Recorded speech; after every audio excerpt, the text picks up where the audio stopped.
In the early 1970s, a quiet English town became the epicenter of a chilling mystery.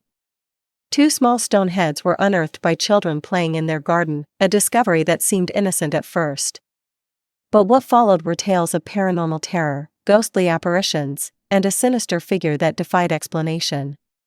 Were these objects ancient artifacts tied to forgotten rituals, cursed relics imbued with malevolent energy, or simply an elaborate hoax?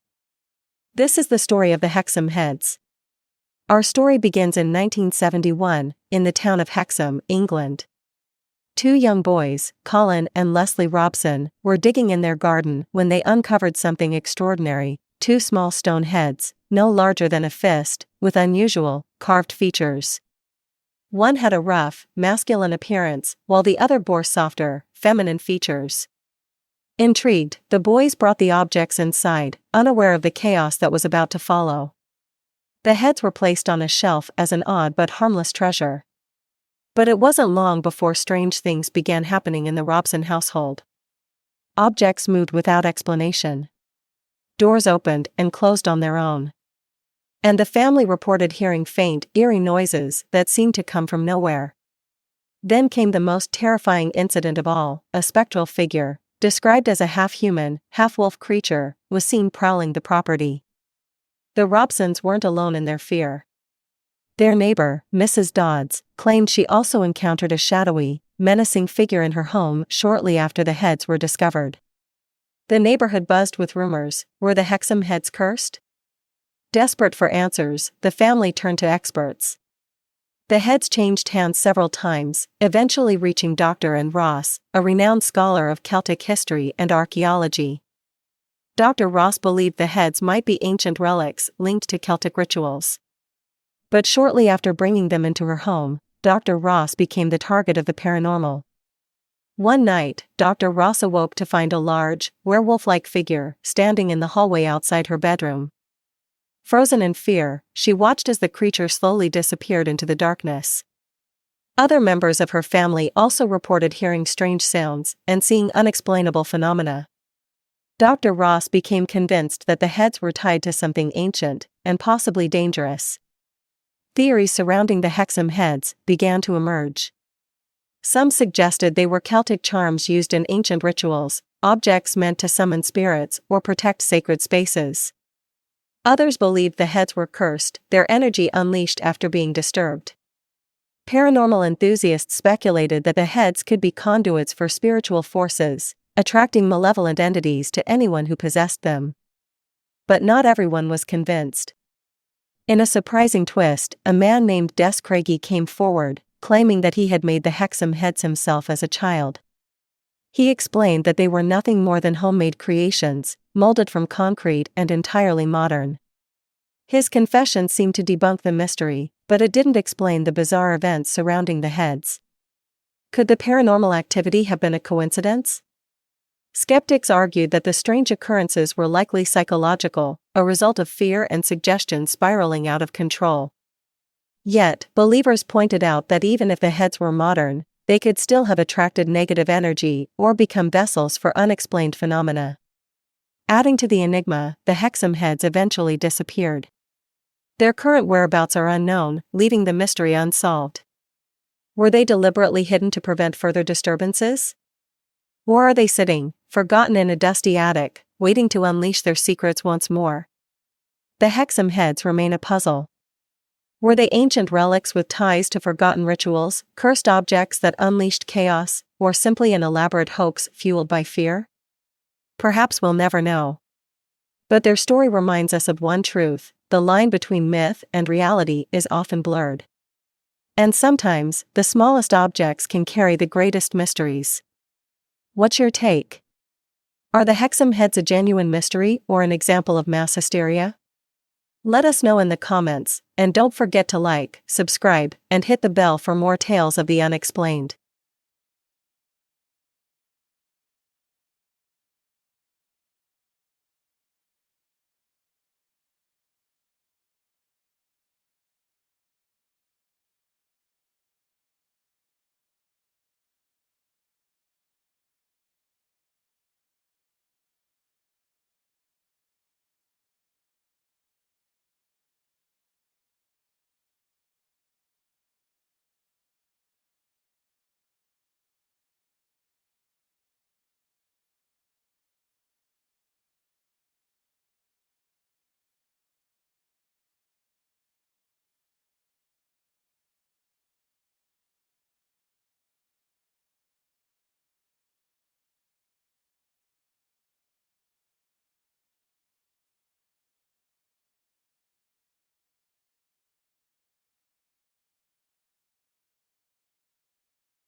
What if someone from another time accidentally stepped into ours?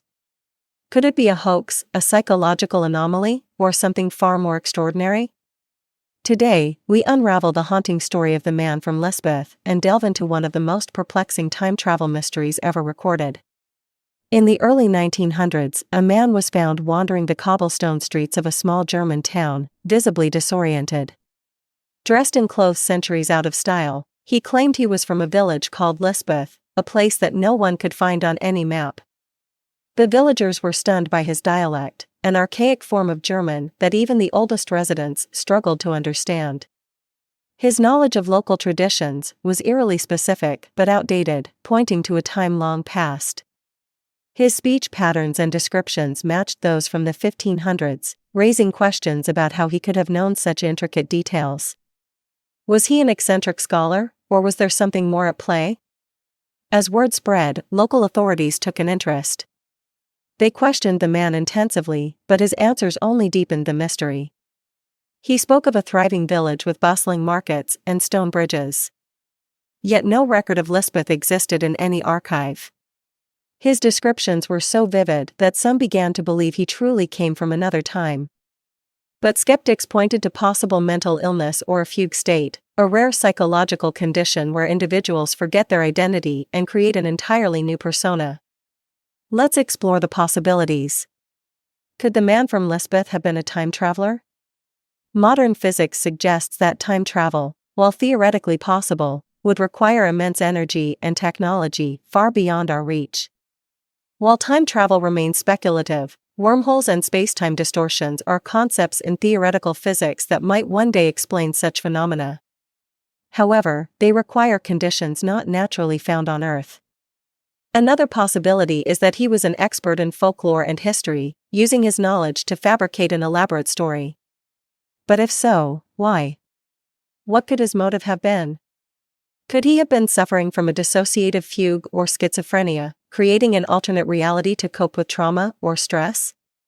Experts weigh in on the psychological factors that might explain his behavior. The man from Lisbeth isn't the only case of someone appearing out of time. In 1954, a man with a passport from the non-existent country of Taured appeared in Tokyo. In the 1800s, a young boy in Germany claimed to be from a distant, mythical land called Kaspar Hauser. These stories, though separated by time and geography, share eerie similarities. Could they all point to a phenomenon we don't yet understand? Throughout history, tales of time slips and mysterious strangers have permeated folklore. From Rip Van Winkle to the legends of the Green Children of Woolpit, cultures across the world have told stories of people displaced in time or space. These tales may serve as metaphors for cultural dislocation, societal change, or even the human fear of the unknown. But could they also be rooted in real events? Modern science continues to explore the boundaries of time and space. Could advancements in quantum mechanics one day provide evidence for phenomena like time slips? Or are these stories purely the result of human imagination? We already know that time can bend in extreme conditions, such as near a black hole. The real question is whether such distortions could occur on a smaller, human scale. Just as mysteriously as he appeared, the man from Lisbeth vanished. Some say he was institutionalized, while others believe he fled the town. No records of his name or fate remain. Was he silenced by authorities? Did he return to his own time? Or was he simply an enigmatic figure lost to history? Now, it's your turn. Could the man from Lisbeth be evidence of time travel, a psychological anomaly, or something else entirely? Share your theories in the comments as we unravel this enigma together. The man from Lisbeth reminds us that history is full of mysteries, puzzles that challenge our understanding of time, reality, and human nature. Until next time, keep exploring, questioning, and seeking the unknown. 2 voices. 2 lives. 1 unsolvable mystery. The story of June and Jennifer Gibbons, the silent twins, is one of the most haunting tales of psychological intrigue and tragedy. Tonight, we unravel the enigma of a bond so powerful it defied logic, and so destructive it led to an untimely death. Who were June and Jennifer? How did their bond become both their strength and their curse? Over the next 3 hours, we'll explore their lives in meticulous detail, diving into their childhood, their secrets, their crimes, and the pact that would change everything. June and Jennifer Gibbons were born on April 11, 1963, in Barbados. The Gibbons family was a typical working-class family, but their journey to Wales in the late 1960s marked the beginning of their unique struggles. Life in Wales wasn't easy for the Gibbons family. As one of the few black families in a predominantly white community, they faced prejudice and exclusion. But for June and Jennifer, the isolation wasn't just external, it was internal, too. From an early age, the twins developed a secret language, an intricate, fast-paced mix of English and Bajan Creole, spoken in perfect unison. To outsiders, it was incomprehensible, but to the twins, it was a lifeline, a world where they were safe from judgment. The Gibbons twins' language was a fascinating form of cryptophagia, a phenomenon often seen in twins. It was likely a response to their isolation, a way to create a private world where only they belonged. But this private world came at a cost. Their teachers noted that the twins rarely spoke to anyone else. Their silence became their defining feature, earning them the nickname the Silent Twins. For June and Jennifer, the bond was everything, and everyone else was irrelevant. During their teenage years, the twins began keeping detailed diaries. These journals revealed a complex and disturbing relationship, one filled with love, envy, and an inescapable sense of entrapment. We have become fatal enemies in each other's eyes. We feel the irritating, deadly rays come out of our bodies, stinging each other. I say to myself, can I get rid of my own shadow? Impossible. Without my shadow, would I die? Without my shadow, would I gain life, be free, or left to die? Their diaries were filled with such cryptic and haunting passages. They painted a picture of two girls trapped in a psychological prison, unable to live with or without each other. As the twins grew older, their behavior turned darker. In their late teens, they began experimenting with crime. It started with petty theft and escalated to arson. The twins set fire to a local school, a crime that would ultimately lead to their arrest. During their trial, their silence persisted. The court deemed them a danger to society, sentencing them to Broadmoor, a high-security psychiatric hospital.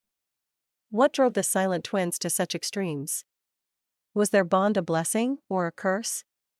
Stay tuned as we uncover the next chapter of their lives, including their time in Broadmoor and the tragic event that changed everything. Imagine waking up to find an entire village, 600 people, gone. No signs of struggle, no farewells, just an ominous silence broken by a cryptic message: there is no salvation. This isn't a story from a novel or a movie. It happened in 1923, in the quiet Brazilian village of João Verde.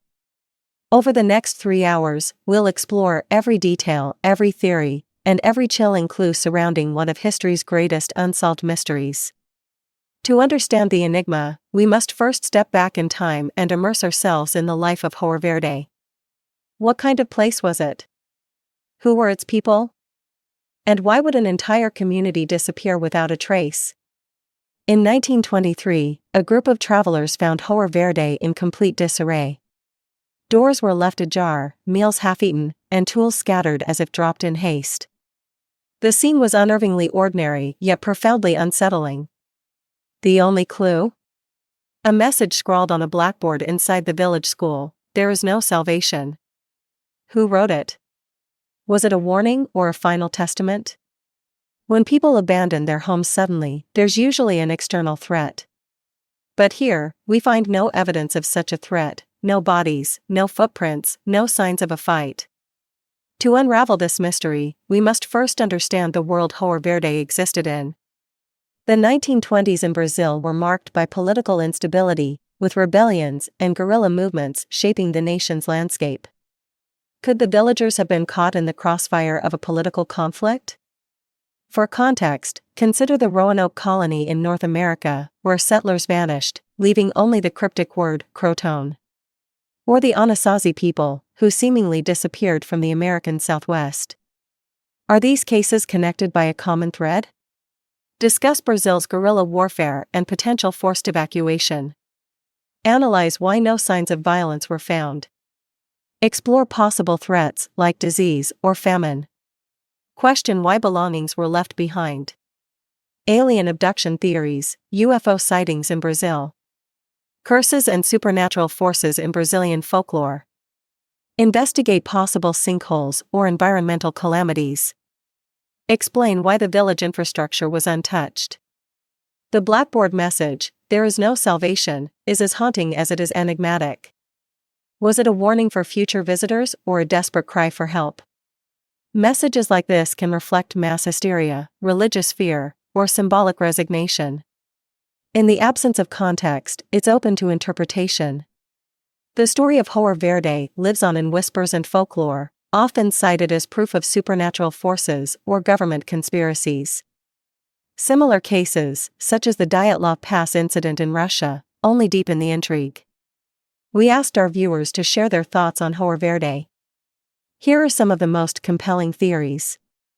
Whether it was human intervention, natural disaster, or something far more sinister, the vanishing of Horror Verde remains a stark reminder of how mysteries can defy explanation.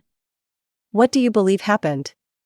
Leave your theories in the comments, and join us next time as we explore another unsolved enigma. Imagine a quiet, ordinary village suddenly falling silent. 600 souls, gone, without a trace. Doors left open, meals half-eaten, tools abandoned mid-use. The only clue to their fate? A chilling message scrawled on a blackboard, "There is no salvation." This isn't a legend or a fabricated tale, it is the true story of Horror Verde, a small Brazilian village that vanished in 1923. Before delving into the mystery, let us first understand what Horror Verde was, a tranquil community nestled in the heart of Brazil. Life here was simple. Families farmed, children played in the dusty streets, and the world beyond their village seemed like a distant dream. Yet, one day, that dream turned into a nightmare. The discovery was as startling as it was eerie. Travelers passing through the area stumbled upon the village. Expecting the usual bustle of rural life, they found only silence. The homes were intact, the food still warm in some places, but there wasn't a single soul in sight. In the center of the village was the school, where the travelers found a message written in haste on a blackboard, "There is no salvation." A cryptic statement, devoid of explanation, but heavy with meaning. Was it a warning? A final lament? Or something else entirely? To understand the disappearance of Horror Verde, we must place it in its historical context. Brazil in the 1920s was a nation grappling with political instability. Rebellions and guerrilla movements were common, and rural areas often found themselves caught in the crossfire. Could the people of Horror Verde have fled in fear of violence? There are parallels in history. Consider the Roanoke colony in North America, where settlers vanished, leaving only the enigmatic word, Croton. Or the Anasazi people, who abandoned their settlements in the American Southwest under mysterious circumstances. Are these events connected by a shared thread of human fear, natural disaster, or something more sinister? Several theories attempt to explain the vanishing of Horror Verde. One of the more plausible ideas involves political unrest. At the time, guerrilla warfare was spreading across Brazil, and rural communities were often displaced by these conflicts. Yet, if the villagers fled, why did they leave behind their belongings? Why was there no evidence of violence or struggle? Another theory suggests mass hysteria or a sudden threat, such as an outbreak of disease. In such cases, fear can drive people to abandon their homes without thought for their possessions. However, the sheer scale of this disappearance, every single resident, is difficult to explain. Then there are the more fantastical theories. Alien abduction is often whispered about in such cases, particularly in regions like Brazil, where UFO sightings are not uncommon. Could the villagers of Horror Verde have been taken by beings beyond our understanding? Others point to the supernatural. Brazilian folklore is rich with stories of curses, spirits, and otherworldly forces. Could the village have been the target of some dark, malevolent power? Skeptics dismiss such notions, but for many, the unexplained nature of the disappearance leaves the door open to these possibilities. Natural disasters are another potential explanation. Sinkholes, earthquakes, or sudden environmental changes can devastate communities. Yet, Jorge Verde's infrastructure was untouched, ruling out many of these scenarios. And then there is the blackboard message, "There is no salvation." Its meaning has been debated for decades. Some see it as a religious statement, perhaps written in the face of an impending catastrophe. Others view it as a psychological marker, evidence of despair, mass panic, or even collective resignation. Experts have weighed in on the psychological implications of such messages. Fear, especially when shared by an entire community, can lead to extraordinary actions. The phrase could represent a collective acknowledgement of doom, whatever form that doom might have taken. Jorge Verde's story has endured, passing from whispers to folklore and into the modern age. Similar mysteries, like the Dyatlov Pass incident in Russia or the disappearance of the Mary Celeste's crew, continue to capture our imagination. They remind us of the fragility of life and the limits of our understanding.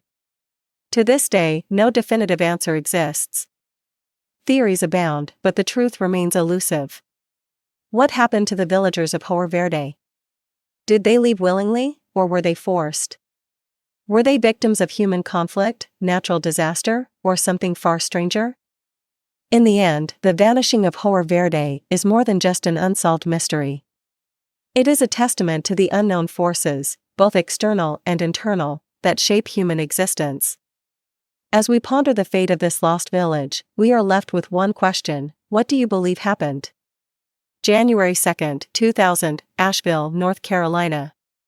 An ordinary evening takes a dark and mysterious turn when 18-year-old Zeb Quinn vanishes without a trace. What started as a simple car shopping trip turned into one of the most baffling missing person cases in modern history. Today, we're diving deep into the disappearance of Zeb Quinn, a case that's as perplexing as it is chilling.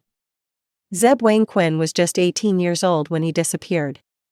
Described as shy but kind-hearted, Zeb worked at a local Walmart and was planning for his future.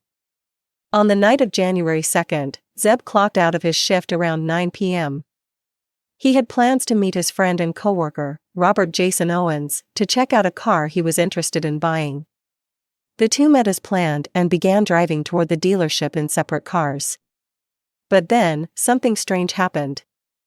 As they were en route, Zeb received a page on his pager. The contents of that message have never been revealed, but whatever it said, it caused Zeb to panic. According to Owens, Zeb signaled him to pull over. He explained he had to make a quick phone call and would catch up later. Zeb then drove off in a hurry, and that was the last time anyone saw him. 2 days later, on January 4, Zeb's car was found abandoned in the parking lot of a local hospital.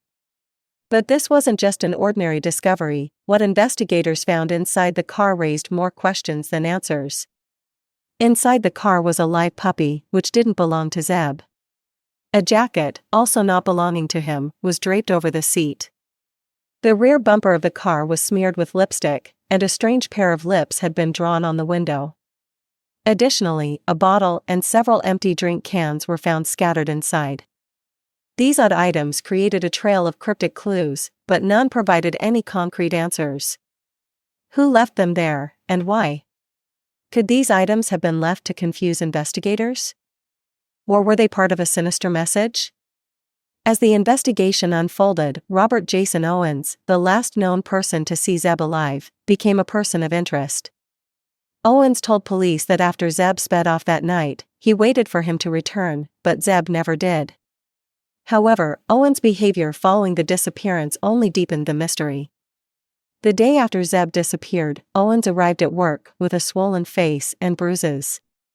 He told coworkers and police that he had been in a car accident, but no accident report was ever filed, and the details of his story didn't add up. Despite his suspicious behavior, there was no physical evidence linking Owens to Zeb's disappearance.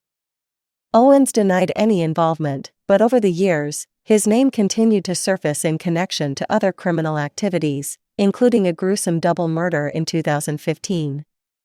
Over the years, several theories have emerged about what happened to Zeb Quinn. One of the most prominent theories is that Zeb was lured into a trap. The mysterious page he received that night may have come from someone he trusted, leading him into a dangerous situation. Some believe that Zeb's disappearance may have been related to a romantic entanglement or a personal conflict. Shortly before he vanished, Zeb had reportedly confided in friends about tension with someone he knew. Could this have escalated into violence? Others speculate that Zeb stumbled upon something he wasn't meant to see or became the target of a premeditated crime.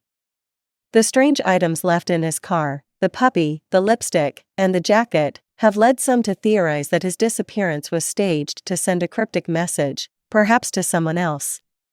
Despite extensive investigations, the disappearance of Zeb Quinn remains unsolved. For years, his family has searched for answers, holding on to the hope that one day, the truth will come to light. But with each passing year, the case grows colder. The questions remain: who sent that page? What happened to Zeb after he drove off that night? And what do the strange items in his car truly mean? Until these questions are answered, Zeb's case will continue to haunt the town of Asheville and intrigue true crime enthusiasts worldwide. What do you think happened to Zeb Quinn? Was it a planned crime, a tragic accident, or something else entirely? Let us know your theories in the comments below. If you enjoyed this deep dive into an unsolved mystery, make sure to like, subscribe, and hit the bell icon for more stories that keep you on the edge of your seat. Until next time, stay curious, and stay safe. Nestled in the rolling hills of Andalusia lies Belmez de la Moraleda, a small and serene village. But in 1971, this peaceful community became the center of one of the most unsettling mysteries in modern history, a phenomenon so strange, so inexplicable, that it continues to baffle scientists and mystics alike. This is the story of the Belmez faces. It began in August 1971 when Maria Gomez Camara, a humble homemaker, noticed something unusual on her kitchen floor, a dark stain that seemed to grow larger over time. At first, she thought little of it. But as days passed, the stain took on a disturbing shape. The stain began to resemble a human face, complete with eyes, a nose, and a mouth frozen in an eerie expression. Maria was horrified. She and her family tried scrubbing it away, but no matter how hard they cleaned, the face persisted. Desperate, Maria's husband and son decided to destroy the floor altogether. They dug it up, replaced it with fresh concrete, and hoped that would be the end of the ordeal. But just weeks later, another face appeared, this time more detailed and haunting than the last. This wasn't just a random stain. This was something much more sinister. Over time, more faces began to emerge, each distinct in its features and expressions. Some appeared sorrowful, others angry or pained. It was as if the house was alive. Word spread quickly through the small village. Soon, neighbors, priests, and journalists were crowding into Maria's home, all eager to see the faces for themselves. Reactions ranged from curiosity to outright fear. I couldn't believe my eyes. The faces were so clear, so human. It felt like they were watching me. Some believed the faces were a message from beyond, a warning or perhaps a cry for help. Others thought they were a curse brought upon the family. But no one could deny the eerie presence of these faces. As the phenomenon gained attention, so did the theories. Some believed the faces were the work of restless spirits. After all, the house was built on land that had once been a cemetery. Could the souls of the dead be trying to make contact with the living? Others had a more scientific explanation. They suggested the faces could be the result of pareidolia, a psychological phenomenon where the human brain sees familiar patterns, like faces, in random objects. But could pareidolia explain the level of detail and the persistence of these images? Curious and skeptical minds alike were drawn to the Gomez home. Paranormal investigators conducted seances, claiming to communicate with the spirits behind the faces. Some reported hearing faint voices, while others felt an unshakable presence in the house. Who are you? Why are you here? A faint, disembodied voice replies, we cannot leave. Whether these encounters were genuine or fabricated, they added another layer of mystery to an already baffling phenomenon. To uncover the truth, forensic scientists were brought in to analyze the floor. They took samples of the concrete, searching for evidence of paint, dye, or any artificial manipulation. The results were inconclusive. While no paint or pigments were found, the faces didn't seem to be the result of natural processes either. The mystery deepened. If this were a hoax, it's incredibly well done. But if it's not, then we're dealing with something we don't yet understand. For Maria Gomez Camara, this wasn't just a mystery, it was her reality. She lived in the house, surrounded by these faces, unable to escape their unyielding gaze. I don't know why this is happening. I pray every day for it to stop, but the faces keep coming. Maria's plight drew sympathy and skepticism in equal measure. Some accused her of orchestrating the phenomenon for fame, while others saw her as a victim of forces beyond her control. Even after Maria's death in 2004, the faces continued to appear. To this day, the house remains a site of fascination, attracting tourists, researchers, and paranormal enthusiasts from around the world. Standing here, you can feel it. There's something about this place that's unsettling. The Belmas faces have left an indelible mark on history, not just as a mystery, but as a reminder of how little we truly understand about the world around us. So, what are the Belmas faces? A supernatural phenomenon? A psychological trick? Or an elaborate hoax? Each theory has its merits and its flaws.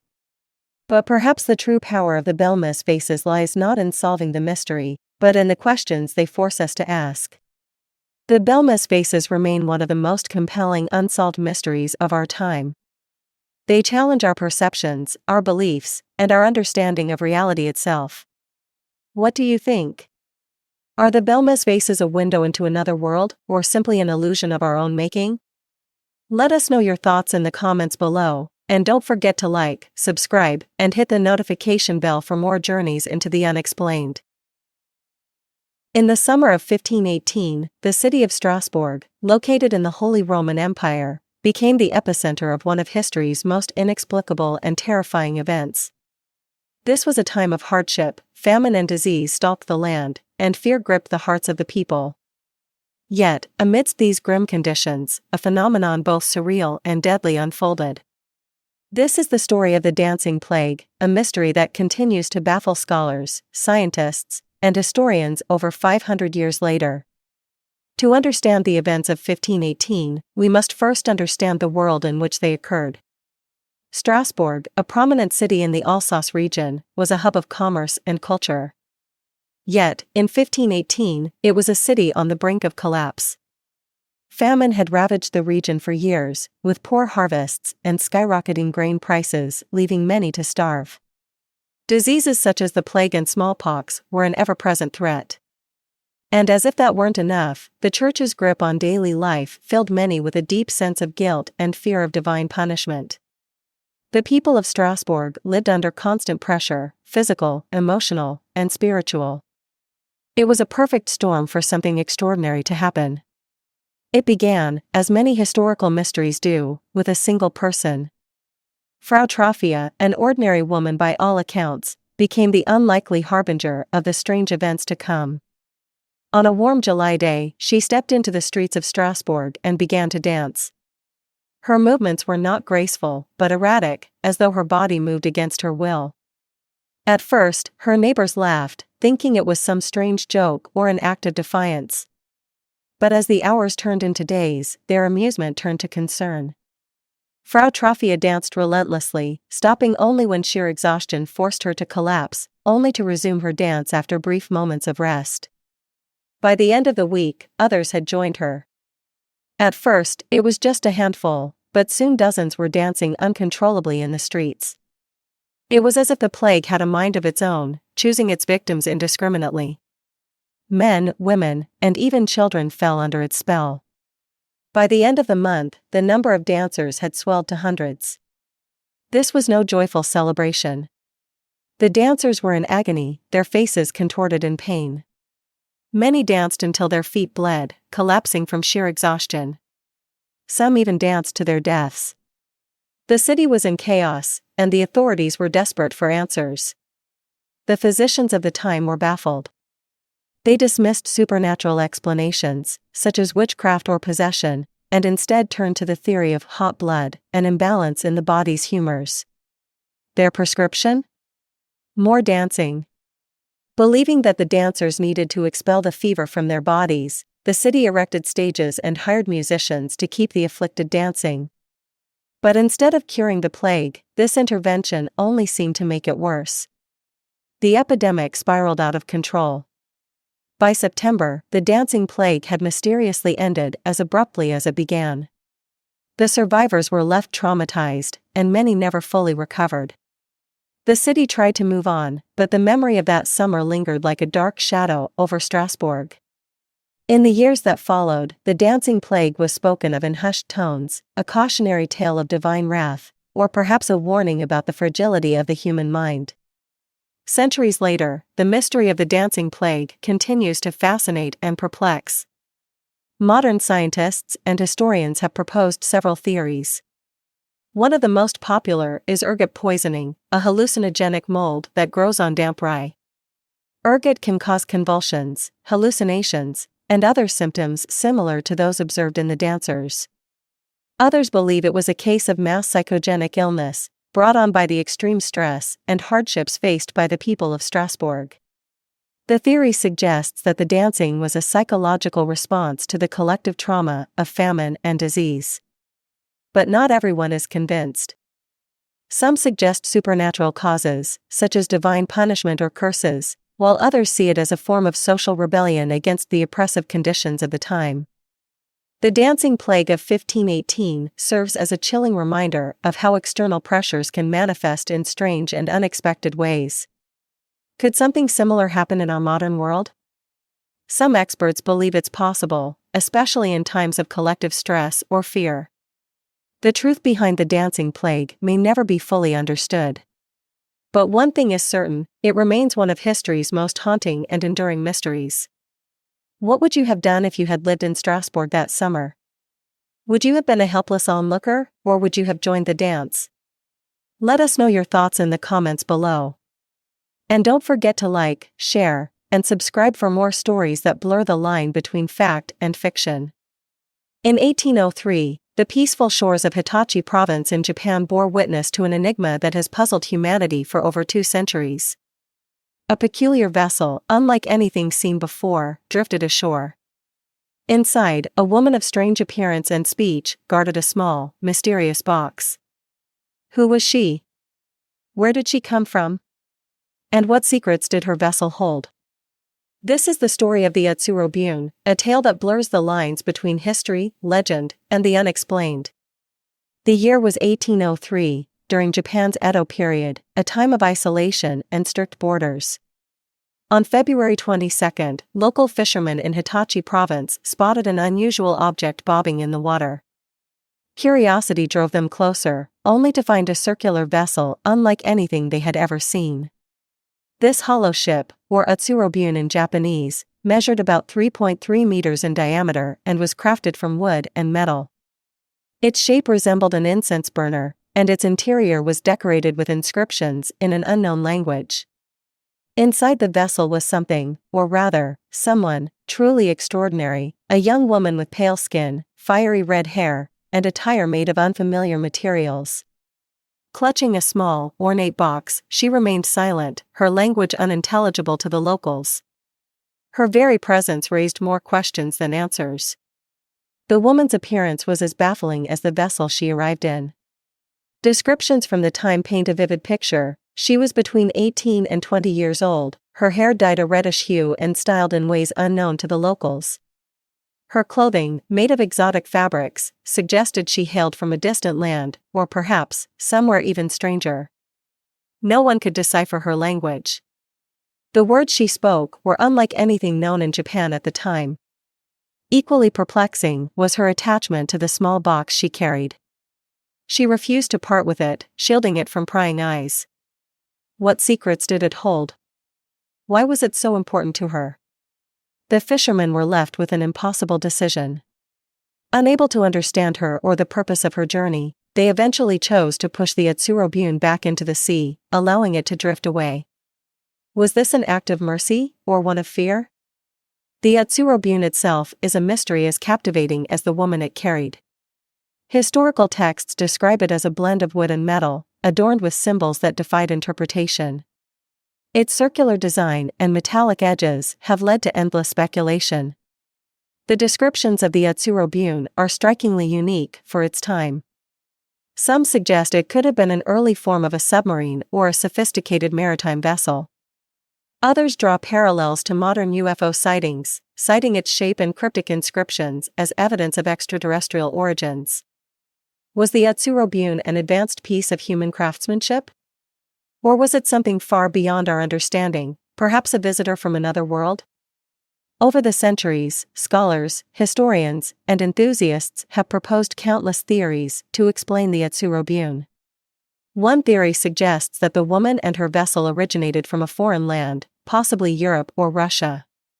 Her unusual appearance and language could indicate she was a castaway, carried to Japan's shores by the ocean currents. However, this doesn't explain the vessel's unique design or the cryptic symbols found inside. Others believe the Yatsurobune was an extraterrestrial craft, and the woman an alien visitor.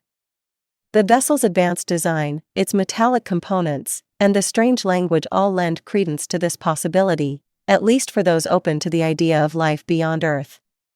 Some argue that the Yatsurobune story is a piece of folklore, symbolic of Japan's isolation during the Edo period. In this interpretation, the woman represents the fear, or fascination, of the unknown world beyond Japan's borders. And then, there's the time traveler theory. Could the woman have been from the future, her vessel a machine capable of transcending time? While purely speculative, this idea has captured the imagination of countless storytellers. The tale of the Yatsurobune has left an indelible mark on Japanese culture and beyond. From inspiring art and literature to fueling debates among UFO enthusiasts, its legacy endures as one of Japan's greatest mysteries. In the end, the story of the Yatsurobune is more than just a mystery, it's a window into humanity's endless fascination with the unknown. The Yatsurobune reminds us that the world is full of stories that defy explanation. Whether it was a foreign ship, an alien craft, or a tale born from human imagination, the mystery endures.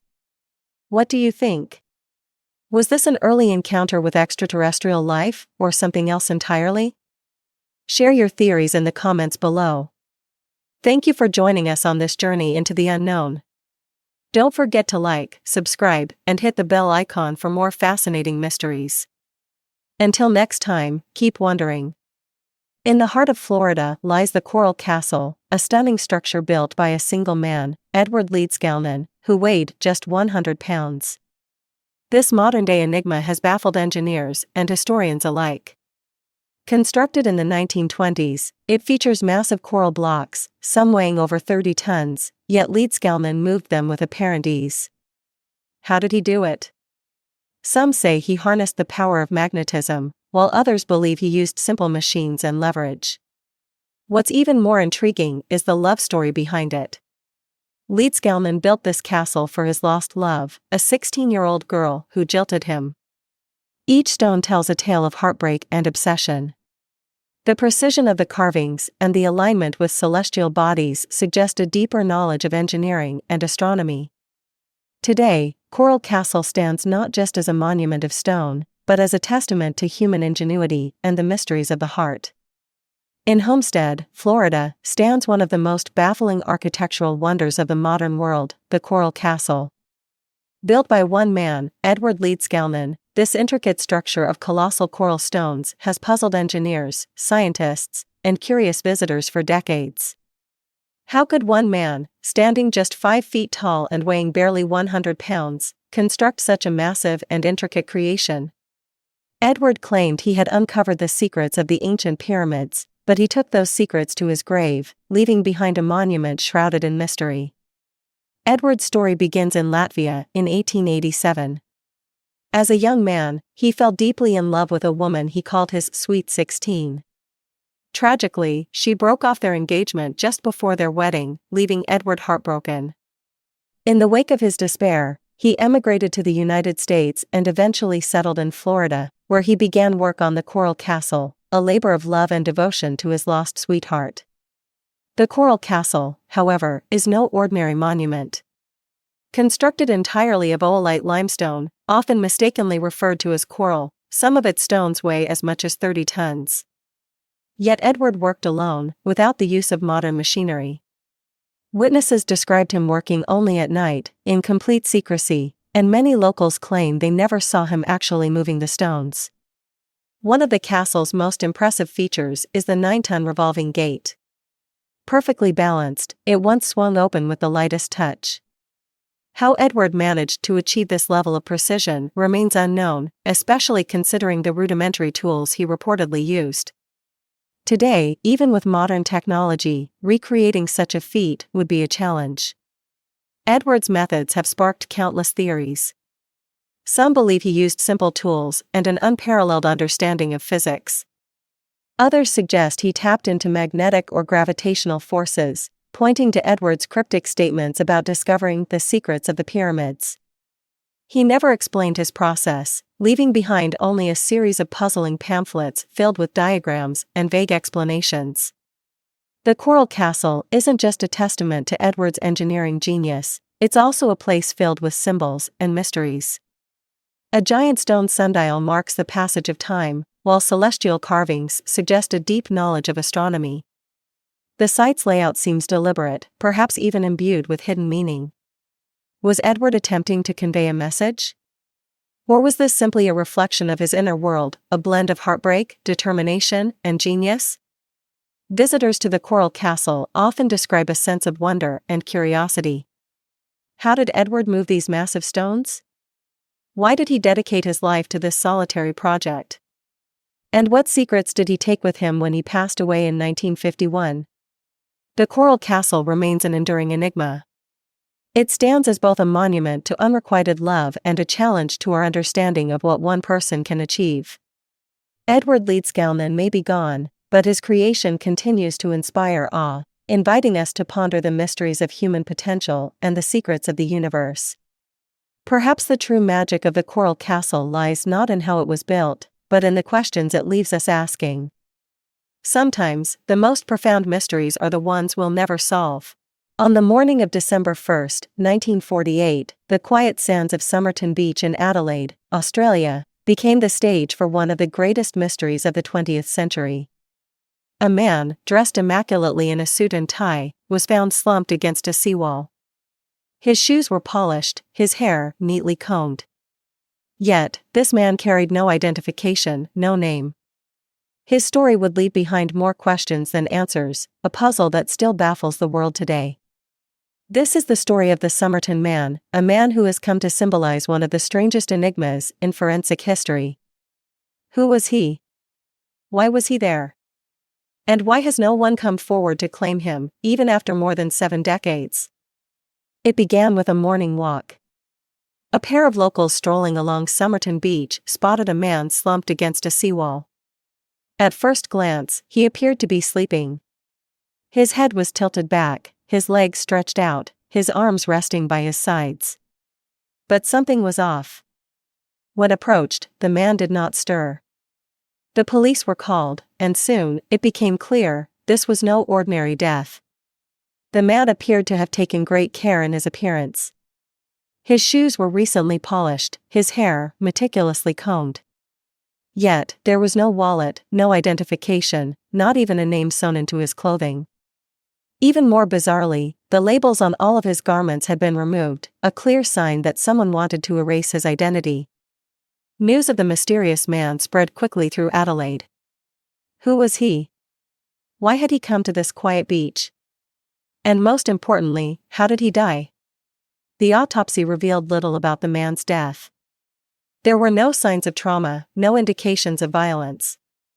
However, the medical examiner noted something unusual. The man's spleen was 3 times its normal size, and his liver showed signs of congestion. These symptoms pointed to poisoning, yet no traces of poison were found in his system. It was as if the man had simply stopped living. The lack of evidence was maddening. Without a clear cause of death, speculation ran wild. Was it a natural death, perhaps from a rare illness?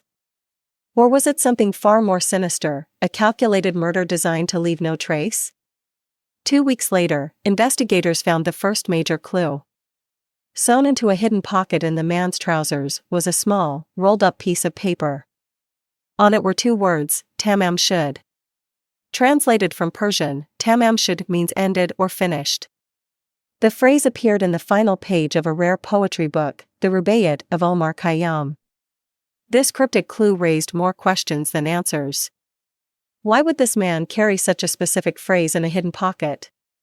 And what was its significance? The phrase was eventually traced to a copy of the Rubaiyat that had been discarded in a man's car near Somerton Beach. Inside the book, detectives found yet another clue, a series of letters scrawled in the back. To this day, no one has deciphered these letters. Was it a code? A cipher used by spies? Or a random jumble of letters with no meaning at all? With no identity, no cause of death, and a cryptic message as the only clue, the case took on a life of its own. Over the decades, countless theories have emerged. Some believe the Somerton man was a Cold War spy. During the 1940s, Adelaide was home to a secretive U.S. military base.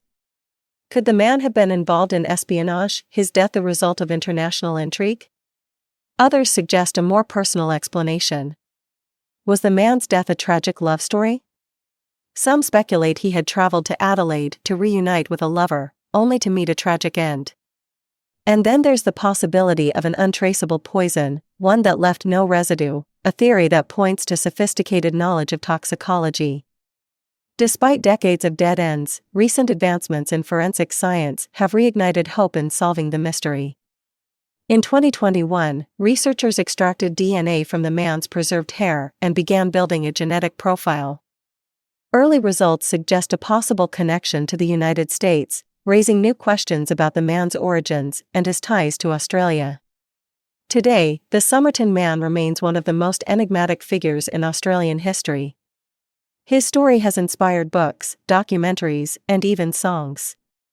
But for every theory that emerges, a new question arises. Who was this man? Was he a victim of foul play, or did his death hold a deeper, more personal meaning?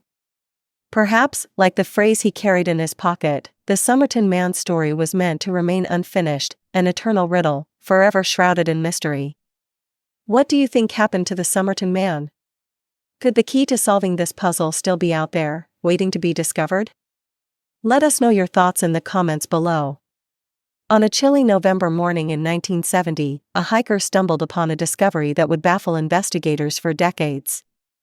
In Norway's Istalen, also known as Death Valley, lay the charred remains of an unidentified woman. Her body was surrounded by peculiar clues, bottles of gasoline, mysterious labels stripped from clothing, and coded notes. Who was this enigmatic woman? Was she a spy, a victim of foul play, or did she take her own life? This is the unsolved mystery of the Istal woman, a case that defies explanation. It was November 29, 1970, when the Istal woman was discovered by a man hiking with his daughters. Her body was partially burned, and investigators noted that her wrists were positioned oddly, almost as if in a defensive posture. Close to her, they found strange items, a pair of boots, a burned passport, and empty bottles that once held gasoline. The labels had been meticulously removed from her clothing, and no identifying documents were found. The autopsy revealed a chilling detail. The woman had ingested 50 to 70 fentanyl pills, a potent sedative. But if this was a suicide, why the gasoline? Why the elaborate erasure of her identity? In the days that followed, more questions emerged. Inside 2 suitcases left at the Bergen railway station, investigators discovered wigs, eyeglasses without prescriptions, and clothing, all with the labels removed. Even stranger were the cryptic notes written in a code that baffled investigators. Eventually, the code was cracked, revealing a list of locations and dates. It appeared the woman had been traveling extensively throughout Europe. She had checked into multiple hotels under various aliases, including Fenella Lorch and Claudia Tielt. Each time, she claimed to be from different countries. But why was she moving from city to city, adopting new identities along the way? The Istal woman's case captured the public's imagination, leading to a storm of theories. Some believed she was a Cold War spy, moving covertly across borders. The 1970s were rife with espionage, and Norway's proximity to Russia made it a hotspot for intelligence activity. Others suggested she was involved in illicit activities, perhaps a smuggler or part of an underground network. There were even whispers of the supernatural, with some claiming the area around her body was cursed, a nod to the name Death Valley. The spy theory gained traction when it was revealed that the Istil woman often asked for rooms with balconies overlooking the city, a common tactic used by spies to transmit or receive signals. Her aliases, too, seemed carefully crafted, with slight linguistic variations, to avoid suspicion. Furthermore, her travel patterns coincided with locations of military significance, leading some to speculate she was gathering intelligence. But if she was a spy, who was she working for? And why was her death staged in such a bizarre manner? Despite extensive efforts, the Istil woman's true identity remains unknown. A forensic reconstruction of her face provided the public with an idea of what she might have looked like, but no one came forward to claim her. Her dental records suggested she had undergone unique procedures in Eastern Europe, adding another layer of intrigue. In recent years, advances in forensic science have allowed experts to extract isotopes from her teeth, which revealed she likely spent time in Central Europe during her childhood. This new information narrowed down her possible origins, but failed to provide a definitive answer. To this day, the Istil woman's case remains unsolved. Was she a spy caught in the crosshairs of international intrigue? A victim of a tragic personal struggle? Or something else entirely? Each clue, from the coded notes to the wigs and aliases, paints a picture of a life shrouded in mystery. Yet, none of it brings us closer to the truth. Some mysteries are destined to remain unsolved, their secrets buried with those who lived them. The Istil woman's story is a haunting reminder of the unknown, a puzzle with too many pieces missing. Until we uncover the truth, her story lingers, a ghost of the past echoing into the present. In the heart of Scotland lies a bridge cloaked in mystery and tragedy, a bridge where an unsettling phenomenon has baffled scientists, locals, and paranormal enthusiasts for decades. Welcome to the Overtown Bridge, a place many now call the Dog Suicide Bridge. What dark force lurks here? Is it science, superstition, or something more sinister?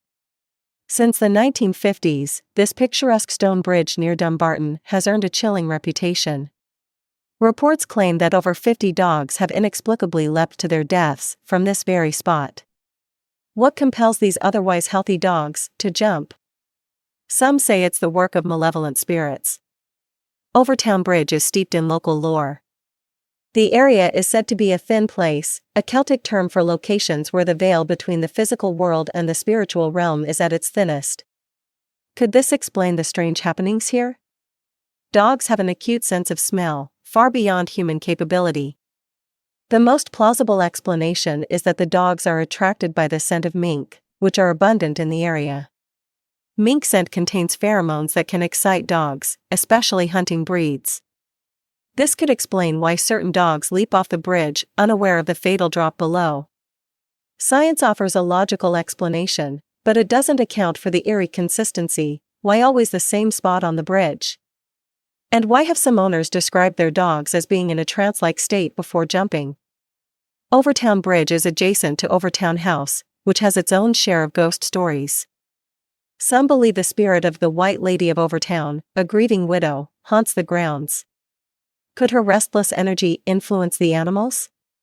While there's no definitive proof of paranormal activity, the stories persist, adding a chilling layer to the bridge's already dark history. My dog just froze on the bridge, then bolted straight for the edge. It was like he wasn't himself. Thankfully, I managed to grab him just in time. Stories like these are common, with some owners left shaken and seeking answers for what they witnessed. The Overtown Bridge continues to hold its secrets tightly. Whether it's the pull of nature, the whispers of the paranormal, or a tragic coincidence, one thing is certain: this bridge is unlike any other. What do you think? Is the mystery of Overtown Bridge a case of science or the supernatural? Let us know your thoughts in the comments below. And don't forget to like, subscribe, and join us next time as we explore another unsolved mystery. In the rugged heart of the Arizona desert lies a land steeped in legend, a land where jagged peaks and endless skies conceal a mystery that has captured imaginations for generations. This is the tale of the Lost Dutchman's Gold Mine, one of the most enduring legends in American history. A treasure hidden within these mountains, or perhaps a story spun to distract and deceive. The legend begins in the 19th century, with a man named Jacob Waltz, known to history as the Dutchman.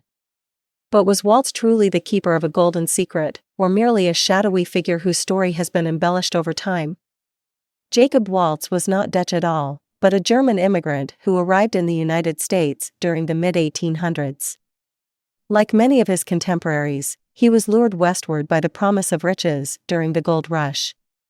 But unlike most, Waltz's story didn't end in disappointment, it ended in mystery. Little is known about Waltz's early years in Arizona, but by the 1870s, he was said to have discovered something extraordinary, a hidden gold mine of unparalleled richness. According to legend, Waltz kept the location of this mine a closely guarded secret, sharing it with no one.